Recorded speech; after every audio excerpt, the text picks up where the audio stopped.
नमस्कार, अमर भारती में स्वागत है आपका। मैं हूं आपके साथ कुलदीप सिंह पठानी। आज चर्चा करेंगे देश के इस वक्त के सबसे ज्वलंत मुद्दे पर। जी हां, चंडीगढ़ यूनिवर्सिटी में जिस तरीके से बच्चियों के साथ, उनकी असमत के साथ, उनकी इज्जत के साथ खिलवाड़ हुआ। हालांकि खिलवाड़ करने वाला कोई बाहर से नहीं आया, लेकिन वो बच्चियां हमारी हैं, हमारी ही बहनें हैं, हम में से किसी की दोस्त हैं, हम में से किसी की बेटियां हैं। इसलिए यह मुद्दा बहुत ज्यादा संजीदा हो जाता है। अभी आपको बता दें, लेटेस्ट यह है कि इस पूरे मामले में कार्रवाई हुई है। पहले तो मामला आप समझ लीजिए। मामला दरअसल गर्ल्स हॉस्टल में जो लड़कियां हैं, उनके प्राइवेट लम्हे जो हैं वो फोन पर कैद कर लिए गए, फिर उन्हें सर्कुलेट किया गया। बताया जा रहा है कि 60 लड़कियों के साथ ऐसा हुआ है।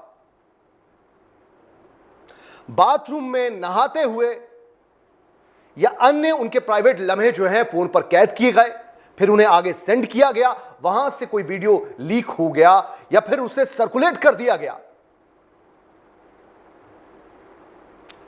आप सोच सकते हैं कि उनके परिजनों पर क्या कुछ बीत रही होगी। उनके घर वाले किस तरीके से इस वक्त इस घड़ी को समेटने की कोशिश कर रहे होंगे कि जैसे तैसे ये पल गुजर जाए। ये सब क्या चल रहा था? यूनिवर्सिटी प्रशासन क्या कुछ कर रहा था? क्या वो गहरी नींद में था? वहां पर प्रदर्शन जब शुरू हुए तब जाकर जो मैनेजमेंट है उसकी आंख खुली। मीडिया जब पहुंच गया तब जाकर इस पूरे इतने बड़े मामले पर, इतने संजीदा मामले पर गौर फरमाया गया। ऐसा क्यों था? चंडीगढ़ एक अप टू डेट शहर, जहां पर दूर दराज से लोग, खासतौर पर पंजाब हरियाणा से लोग अपना करियर बनाने के लिए पढ़ने पहुंचते हैं, समझते हैं कि वहां से शिक्षा जो हासिल की गई होगी उसकी क्या वैल्यू उनके फ्यूचर में होगी। तो क्या फिर आइंदा चंडीगढ़ यूनिवर्सिटी में या चंडीगढ़ जाने वाले बच्चे डरेंगे, सोचेंगे कि वहां जाकर शिक्षा ग्रहण की जाए कि नहीं की जाए? ये बहुत से सवाल खड़े हो गए। लेकिन इस बीच आपको यह भी बता दें, खास तौर पर जो वो बच्चियां हैं जिनके साथ ऐसा कुछ हुआ है, वो बिल्कुल भी डिप्रेशन में ना जाएं, डिसरिस्पेक्टफुल इस चीज को ना समझें, कोई हताशा उनमें ना हो। ये पूरे समाज की दरकार है कि उन बच्चियों का जो मोरल डाउन है उसे अप किया जाए। और बच्चियों को समझना होगा वो हरगिज गिल्टी नहीं है, उनका कोई कसूर नहीं है। पूरा देश उनके साथ खड़ा है। जिन्होंने गलत किया है कार्रवाई उन पर होगी, भविष्य उनका खराब किया जाएगा। बच्चियों का भविष्य खराब नहीं होगा, बच्चियों के भविष्य से खिलवाड़ नहीं होगा। यह सरकारों को भी समझना होगा, खासतौर पर यूनिवर्सिटी प्रशासन को भी। तो इसी पूरे मुद्दे पर चर्चा करेंगे। इस मुद्दे पर क्या कुछ कार्रवाई हुई है और इस कार्रवाई में आगे क्या क्या कड़ियां जुड़ती चली जा सकती हैं, और क्या वाकई ये एमएमएस कांड है, बहुत बड़ा स्कैंडल है, इसके जरिए बहुत कुछ करने की कोशिश की जा रही थी, या फिर किसी की ये शरारत मात्र है। हमारे साथ हमारे स्पेशल कॉरेस्पॉन्डेंट राकेश रावत जी हैं, उनसे भी थोड़ी बारीकियों के बारे में जानेंगे।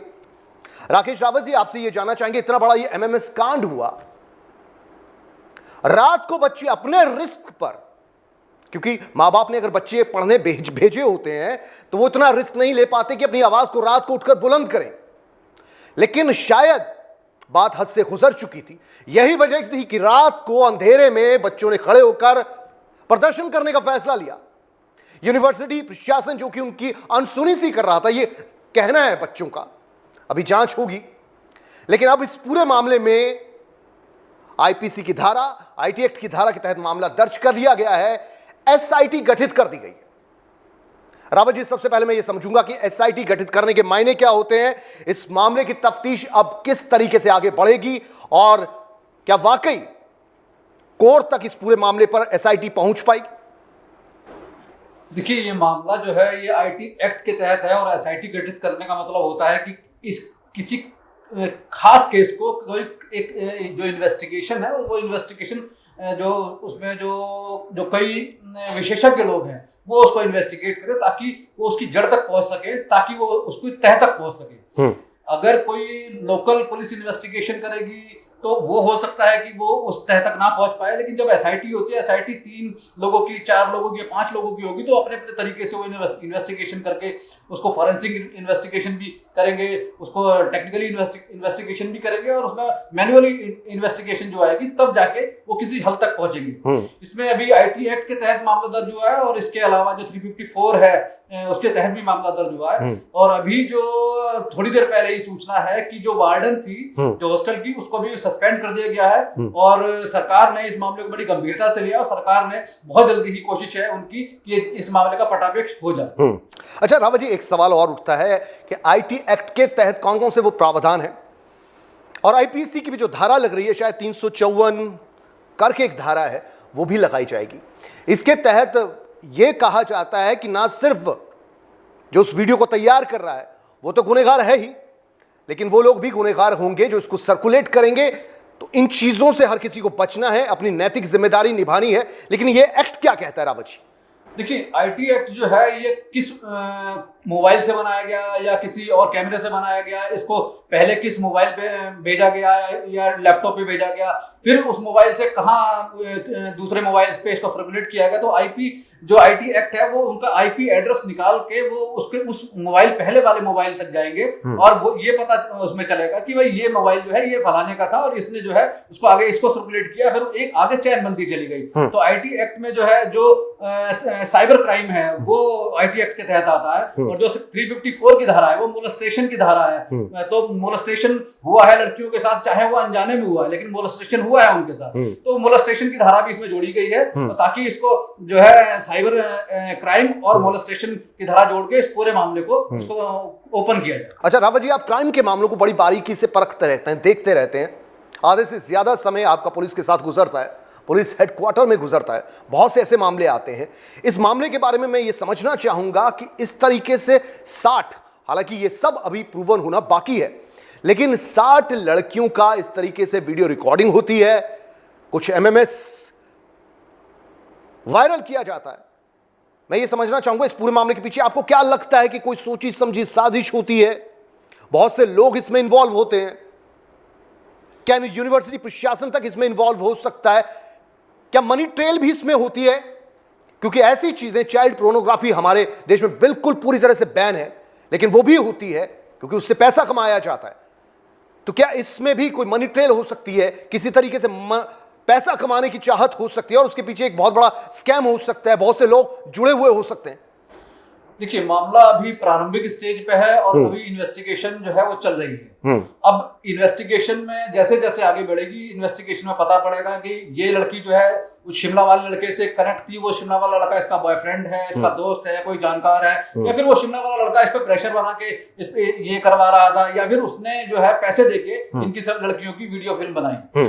अब इसमें ये देखना बाकी है, जो लड़की की तरफ से कहा गया है कि मैंने अपनी ही वीडियो बना के उसको भेजी थी और उसका एमएमएस वो वायरल किया गया, लेकिन इट इज अ इन्वेस्टिगेशन। ये एक इन्वेस्टिगेशन है और ये अभी प्रोग्रेस है। जब जैसे जैसे धीरे धीरे इन्वेस्टिगेशन बनेगी, आगे आगे बढ़ेगी, तो इसमें ये पता लगेगा कि जो एमएमएस लीक हुआ है क्या वो इस लड़की का है, क्या इस लड़की ने बनाया है, और या किसके कहने पे बनाया, किसके प्रेशर बनाया, क्या जो है इसमें उसको पैसा दिया गया था। तो ये अभी इन्वेस्टिगेशन का विषय है, लेकिन इसके पीछे जो मनी ट्रेल की जहां तक आप बात कर रहे हैं, हो सकता है कि इन्वेस्टिगेशन में निकल गया है कि वो लड़का किसी बड़े गिरोह से जुड़ा हुआ हो, पोर्नोग्राफी के किसी गिरोह से जुड़ा हुआ हो, जो उनको ये एक लड़की एक माध्यम हो सकती है। इसके अलावा कई और लड़कियां, कई और जगह, कई और लोग जो है उनके माध्यम हो सकते हैं। अलग अलग जगहों से वो पोर्नोग्राफी के लिए ऐसे वीडियो बनवाएं और उनको जो अपलोड करके उससे पैसा कमाने का मकसद हो सकता है। लेकिन ये अभी इन्वेस्टिगेशन का विषय है, इन्वेस्टिगेशन अभी चल रही है। इन्वेस्टिगेशन में जैसे जैसे आगे बढ़ेगी सारी चीजें धीरे धीरे साफ होती जाएंगी कि ये कोई गिरोह है,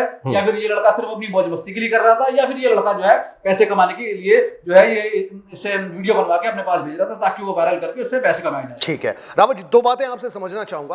पहली बात तो ये, क्या साइकोलॉजी रहती है, क्योंकि बहुत सी लड़कियां इसमें इन्वॉल्व हैं, मतलब उनका फिल्माया हुआ जो चरित्र था वो आगे बेहुदे ढंग से पेश करने की कोशिश की गई।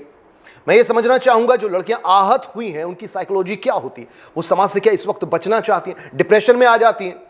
अगर ऐसा है तो फिर कानून क्या कहता है, कानून को सहारा क्या देता है, उनकी डिग्निटी भी बची रहे और जो आरोपी हैं वो कन्विक्टेड होते तो उनको बकायदा पुख्ता सजा भी मिले? क्या कहना चाहेंगे आप?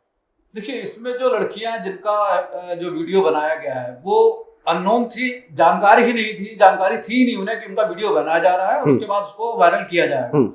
अब जब वीडियो वायरल हुआ उसके बाद उनको जानकारी मिली है, जिसका जैसा सुनने में आया कि 8 लड़कियों ने सुसाइड अटेम्प्ट भी किया है, तो उसमें जो लड़कियां जो गिल्टी खुद को समझ रही है वो गिल्टी खुद को ना समझे, क्योंकि सरकार की तरफ से उनको जितने भी ऐसे वीडियोस आएंगे उनको आदेश दिया गया है कि कोई भी वीडियो जो है वो देखा नहीं जाएगा, जिसका देखा गया उसके खिलाफ कार्रवाई की जाएगी और अगर वीडियो किसी के पास है वो डिलीट कर दे, नहीं तो उसको ब्लर कर दे। तो लड़कियों की डिग्निटी के खिलाफ भी जो है इसमें काम किया गया है, सरकार उनके साथ है, पुलिस भी उनके साथ है, लेकिन लड़कियां जो गिल्टी महसूस कर रही है कि उनकी कोई गिल्टी नहीं है, जिसने ये काम किया है वो इसमें दोषी है, वो कल्प्रिट है और कल्प्रिट को सरकार और कानून दोनों जो है कड़ी से कड़ी सजा दे, ताकि जो है नजीर बन सके और ऐसा मैसेज जाए कि आइंदा कोई ऐसी हरकत ना कर पाए। बिल्कुल, और जो कल्प्रिट है उसको जल्द से जल्द सजा मिले। ये भी बात आपसे, ये पेचीदगी भी थोड़ी समझना चाहेंगे, ये कितने कॉम्प्लिकेटेड केस होते हैं, क्योंकि ये बहुत ही ज्यादा संजीदा केस है, बच्चियों से जुड़ा हुआ, उनकी अस्मत, उनकी इज्जत से जुड़ा हुआ। पुलिस क्या इसे फास्ट ट्रैक पर लेगी? क्या जल्द से जल्द इस पूरे मामले का खुलासा हो जाएगा? क्या इसकी इन्वेस्टिगेशन जो है इतनी आसान होगी? आप क्या समझते रहे, क्योंकि आप पुलिस डिपार्टमेंट को पूरी अच्छी तरह से जानते हैं, उनकी कार्रवाई को अच्छी तरह से जानते हैं, ये समझना चाहूंगा आपसे।